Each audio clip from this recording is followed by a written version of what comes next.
We sit, looking through your thick, glossy textbook, and eventually you read aloud. If you lived on a platform floating in Uranus's atmosphere near its north pole, you'd have continuous daylight for half of one orbit of its sun, or 42 years. Then, after a very gradual sunset, you'd enter into a 42-year-long night. I can't believe it, a night that long. Me neither, I say. I can't. What? You say, and I realize I've been staring at you, aching for you to touch me, but also imagining your skull beneath your skin. I shrug. I was wondering how often you shave your head. You pause, look at me, and then say, I'm a little overdue. Can I try? I ask. Wordlessly, you retrieve your razor from your room, but we hear whistling. The bathroom is occupied. Do it over the bird bath, you tell me. We wrap on our coats and step outside, shivering and craning upwards, and the city night sky seems bleached gray-purple, speckled with faint stars. You sit in a plastic lawn chair and bend your neck over the silty bird bath. I grip the back of your head with one hand, your living head, Tyler. I think about Uranus, its atmosphere, and the unfathomable black of space. But past time, grade 6, and Tyler feel unimaginably further.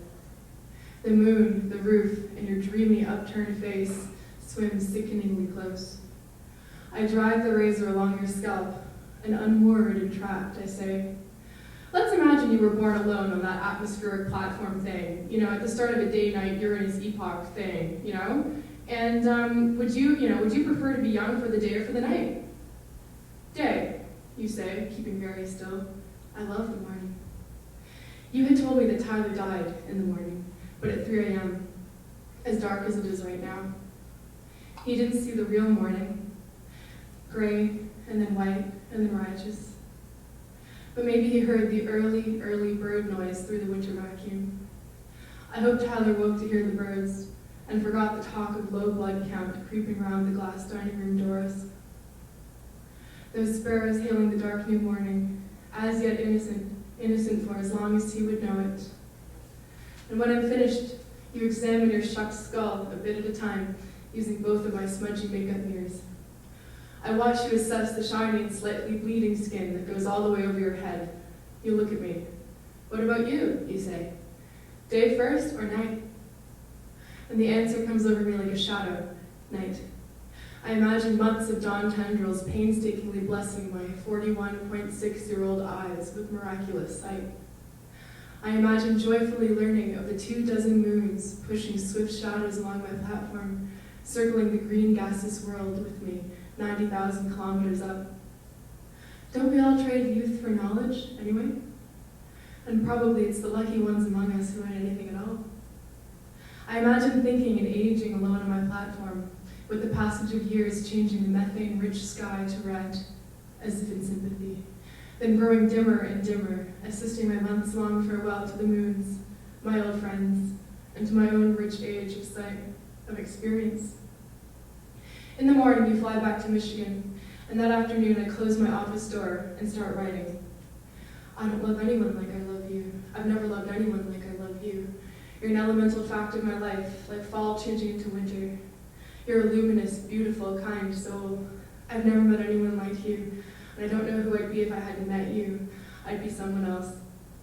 But I throw it out. All that doesn't really mean anything, I imagined you saying, because it isn't about you. It's about my need for you, and therefore means more about me and more to me than to you. So I write instead. This paper is shiny, cheap, and thin. Flip it over. You'll see the letter imprints along the back. Lines of ink with seepage dots and metal tip pressings, the points at which my urgency comes through. Even if the content is rough and imprecise, which I cannot help, all of this is a love letter to you, and I feel for you beyond language itself. Where was I? Where are you?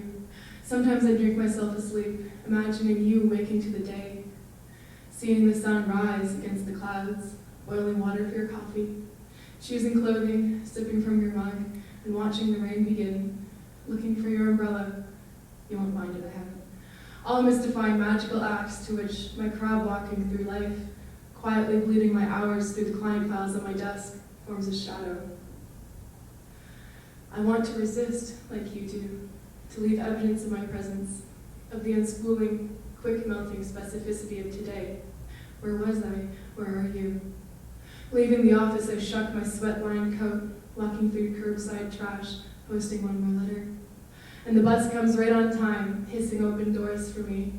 And I squeeze in past through bodies that are limp with reading and staring. And I find a hot, infected bar as the windows blaze with sunset and people flash their white necks, turning their faces around to meet an everything must go sign, and nothing can be done. And as empty as hours and hours can be, the buses come, and weeks will pass this way. That night, I cook, dress up, and fall asleep waiting for you. And you open the front door as quietly as you can, wheeling your suitcase behind you, as the TV reverberates and the sound goes funny in the narrow hall. And you find me slumped on the couch by myself. You're back, I say, bleary-eyed like a little kid on New Year's, on Christmas Eve, waiting through the early hours of the morning. These are the hours for a child's version of adults, for the cushioned quiet and for the otherworldly too, the realm we always expect to enter as we age and never really do.